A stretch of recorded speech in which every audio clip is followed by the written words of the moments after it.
안녕하십니까, 차도원입니다. 여러분, 중국의 니오란 업체 많이 들어보셨죠? 배터리를 교체하는 방식으로 배터리 시스템을 운영하는 것입니다. 하지만 니오가 처음으로 배터리 수압 방식을 적용하는 회사는 아닙니다. 오늘은 그동안 어떤 회사들이 수압 방식을 적용을 하고 개발을 했었는지, 그리고 현재는 어떤 회사들이 개발을 하고 있는지 알아보고 배터리 수압 방식의 장단점을 말씀을 드리겠습니다.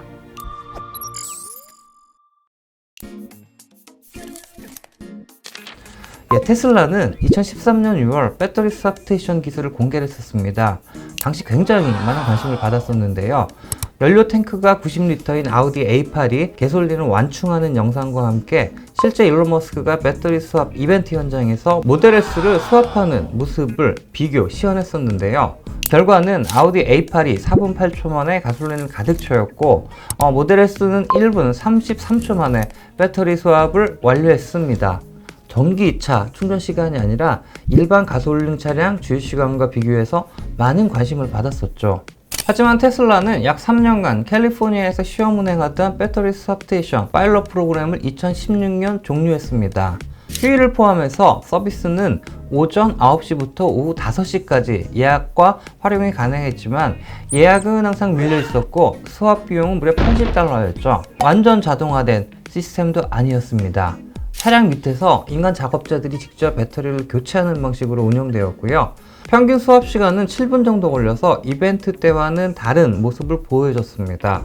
당시 슈퍼차저가 무료였던 점을 감안하면 굳이 비용을 지불하고 예약 대기까지 하면서 수압 스테이션을 활용할 필요는 없었을 것으로 판단됩니다. 2015년 6월 테슬라 주주총회에서 일론 머스크는 고객들이 배터리 수압에 관심이 없다고 밝히면서 현재까지 테슬라의 배터리 수압은 공개적으로 진화하지 않고 있고요. 잘 알려진 바와 같이 슈퍼스테이션을 중심으로 충전 시스템을 운영하고 있습니다. 2007년 유명 이스라엘 기업가인 샤이 아가시가 설립한 프로젝트 베터플레이스는 전기차 개발을 통해 세계 자동차 산업의 석유 의존도를 종식시키기 위한 차량 판매 대신 교통수단을 판매하는 월 구독형 마일리지 모델을 설계해서 많은 관심을 끌었습니다. 지금 말로 하면 모빌리티 서비스라고 불릴 수 있을 것 같은데요. 당시 무려 8억 5천만 달러나 투자를 받았고요. 배터리 수압이 가능한 차량인 르노 플루언스 G 생산을 위해 르노 닛산과 계약을 맺어 굉장히 많은 관심을 받았었습니다. 그는 차량과 배터리는 분리되어야 한다고 믿었으며 베터플레이스 서비스를 통해 전기차 가격은 저렴해지고 2분 안에 배터리를 수압하는 시스템을 개발해 주행거리가 불안해서 전기차를 구매하지 못하는 고객들을 유인하는 역할 수행이 가능했었습니다. 본사는 미국이었지만 이스라엘에서 37개 수압 스테이션을 건설해 파일럿 테스트를 시작을 했습니다. 하지만 2010년 전기차 10만 대 판매 예상과는 달리 실제 판매는 1000대에 그쳤으며 세금 감면에도 불구하고 33,000달러 수준의 전기차 가격은 당시 매우 고가였습니다.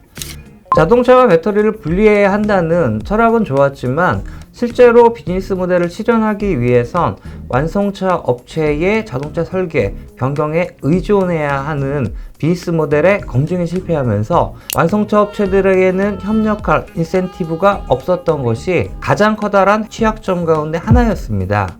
또한 차량을 소유하는 운전자가 없는 모빌리티 서비스 실현을 위해 방대한 수압 스테이션 구축에 대한 경제성과 비즈니스 불확실성, 50만 달러를 예상했던 수압 스테이션 1기의 건설 비용은 실제로 4배인 200만 달러로 상승한 데 따른 현금 흐름과 성장 압박, 무엇보다 파일럿을 통한 비즈니스 모델 검증 전 덴마크, 호주, 일본, 네덜란드, 미국 등 지리적인 시장 확장에 집중하면서 2013년 2분기 파산 신청을 하면서 베터플레이스는 역사 속으로 사라졌습니다.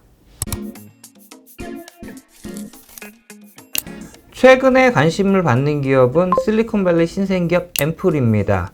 2021년 8월 기준 약 1억 6천만 달러를 쉘 벤처스 등에서 투자를 받았는데요. 앰플은 무려 7년 동안 개발을 통해 특수 제작된 배터리 모듈과 팩을 10분 안에 교체가 가능하며 현재 5개 완성차 업체와 협력하고 있다고 밝히고 있습니다. 완성차 업체 이름은 아직 밝히지 않고 있는데요. 앰플의 배터리 수압 비즈니스 모델은 배달, 서비스, 공유차량, 택시, 우버 드라이버 등 라이드 헤일링 드라이버를 주 고객으로 비즈니스를 설계를 하고 있고요. 주행거리가 긴 해당 차량들이 교대할 때마다 급속 충전에 따른 배터리 마모를 줄일 수 있다고 주장할 수 있는데요. 배터리 교체 서비스로 가장 관심을 받고 있는 니오와는 수압 방식이 살짝 다릅니다. 판매 시 배터리를 제외하기 때문에 차량 가격이 저렴하고 배터리 용량에 따라 구독, 모델 형태로 활용할 수 있어 소비자 선택권이 상당히 넓다는 게 장점인데요.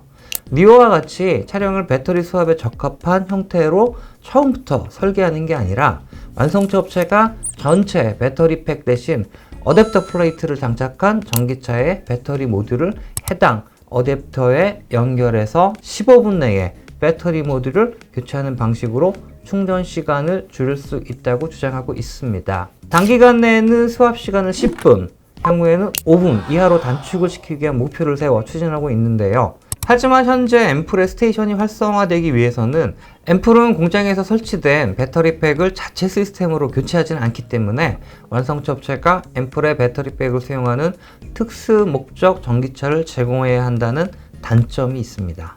니오는 쉘과 협력을 발표했습니다. 협력 목표는 유럽의 전기차 배터리 충전 및 교체 시설을 공동으로 건설 및 운영하는 것인데요. 2022년에서 2025년까지 600개 이상을 추가 설치할 예정입니다. 최근에는 3분 안에 배터리 수압이 가능하고요. 455개의 슈퍼차징 스테이션, 567개의 데스티네이션 차징 스테이션과 42만 개의 서드파티 차징 폴을 중국 전역에서 함께 운영하고 있습니다. 쉘은 니오 차량 사용자가 유럽의 충전 네트워크를 사용할 수 있도록 하고 니오의 스왑스테이션엔 쉘의 급속 충전기를, 쉘의 충전 포인트에는 니오의 스왑스테이션을 상호 설치할 수 있습니다. 향후에는 배터리 자산관리, 차량관리, 멤버십 시스템, 가정용 충전 시스템, 고급 배터리 충전 및 교환 기술도 함께 협력할 것으로 밝혔습니다.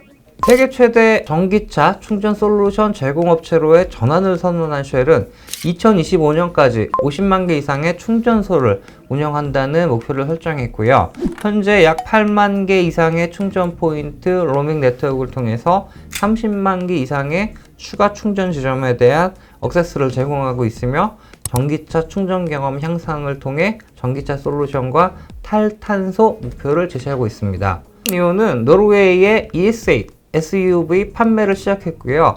첫 서브스테이션을 설치하는 등 2025년 전 세계 4,000개의 서브스테이션 설치를 계획하고 있습니다. 서브스테이션 디스트릭트 하우스에 거주하는 니오 이용자는 약 40.01%로 9월보다 11.11%나 늘었습니다. 니오 파워 2025 플랜에 따르면 니오 사용자의 90%가 배터리 교체 시설 3km 반경에 거주할 것으로 예상하고 있습니다. 무섭네요. 베러플레이스의 전철을 밟을지는 혹은 성공할지는 조금 더 지켜봐야 할 것 같습니다. 네, 오늘 내용을 요약을 해보겠습니다.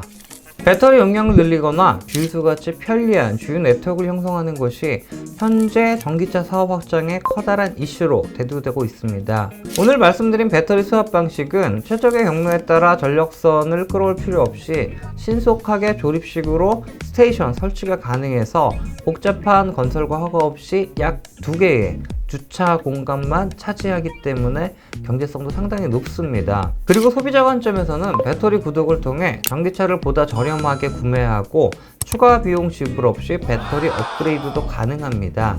하지만 일부 부정적인 관점도 있습니다. 공유자전거나 전동 킥보드와 같이 균등하게 배치되지 않고 명절 등 이동 패턴과 시기에 따라 집중되는 지역이 발생해 중량이 나가는 배터리를 이송해야 하는 문제, 배터리 교체를 함에 따라 도로의 흙과 오물 등을 처리해야 하는 문제 등도 지적이 되고 있고요. 또한 차종마다 다른 배터리 위치가 크기 때문에 호환성 확보도 수압 방식 확산의 걸림돌이 될 수 있습니다.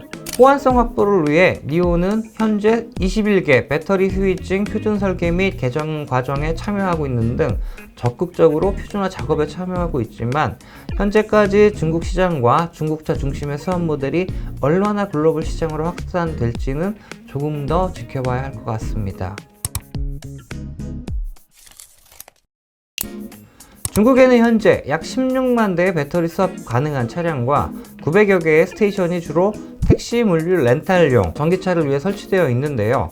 수압 방식을 채택하는 이유는 전력 공급이 불안하고 도심의 주차 공간 부족으로 완속 충전기 설치가 어렵기 때문에 적극적으로 추진하고 있습니다. 유사 특성을 가진 저개발 국가에서도 수압 방식은 유용하게 수용할 수 있겠죠. 파운더 증권에 따르면 중국 정부는 2025년까지 정부 지원으로 28,000개 이상 시설을 갖춘 300만 대 이상의 배터리 수압 가능한 차량이 증가할 것으로 예상을 하고 있고요. 현재 볼보와 폴스타를 소유한 니오, 글리, 아우둥신 에너지 3개 회사는 중국 빅3 배터리 수압 기업으로 간주되고 있습니다. 아우둥신 에너지는 2021년 11월 영국의 거대 석유 회사인 브리티시 페트롤리엄과 광저우에서 배터리 수압 서비스 제공 계약을 체결해 합작 투자사를 설립하기로 합의했습니다. 현재 286개 스테이션을 운영하고 있고요. 주요 14개 전기차 제조업체와 배터리 수압 스테이션에 호환되는 20개 이상의 전기 자동차 모델을 개발한다고 밝히는 등 2025년까지 1000만 대 이상의 전기 자동차를 대상으로 서비스를 제공할 수 있는 10,000개의 스테이션 완료 계획을 밝히기도 했습니다. 중국 정부, 중국 업체들의 수압허브를 한 차량의 개발 목표가 어마어마한데요. 이러한 움직임은 11개 도시에서 배터리 교환 인프라 건설을 가속하기 위한 시범 프로그램을 통해 선정된 도시는 2년 내에 10만 대 이상의 배터리 수압이 가능한 전기차와 1000개 이상의 배터리 수압 스테이션 설치가 가능할 것으로 예상하는 등 중국 정부 주도의 수압 모델이 확산될 것으로 예상되기 때문입니다. 국내에서도 2013년 제주도에서 르노 삼성이 SM3 G 모델을 전기 택시로 시험 운행하면서 5분 만에 배터리를 교체할 수 있는 퀵드롭 스테이션을 운영했습니다만 현재는 중단된 상태입니다. 최근 많은 국가와 완성차 업체들이 내연기관 차량 생산과 판매 중단 시점을 2025년에서 2040년 사이로 선언함에 따라 주유소들도 새로운 생존 방식을 모색하고 있습니다. 앞으로 전기차 시장의 성숙하려면 충전 설비와 에코시스템이 보조를 맞춰줘야 하는데요. 완속 충전과 급속 충전 방식, 수압 방식도 기존 완성차와의 직접 호환 혹은 어댑터 플레이트 적용 방식 등 다양한 방식 가운데 어떤 시스템이 향후 우세해질지 매우 궁금해지는 시점입니다. 오늘 방송 마치겠습니다. 감사합니다.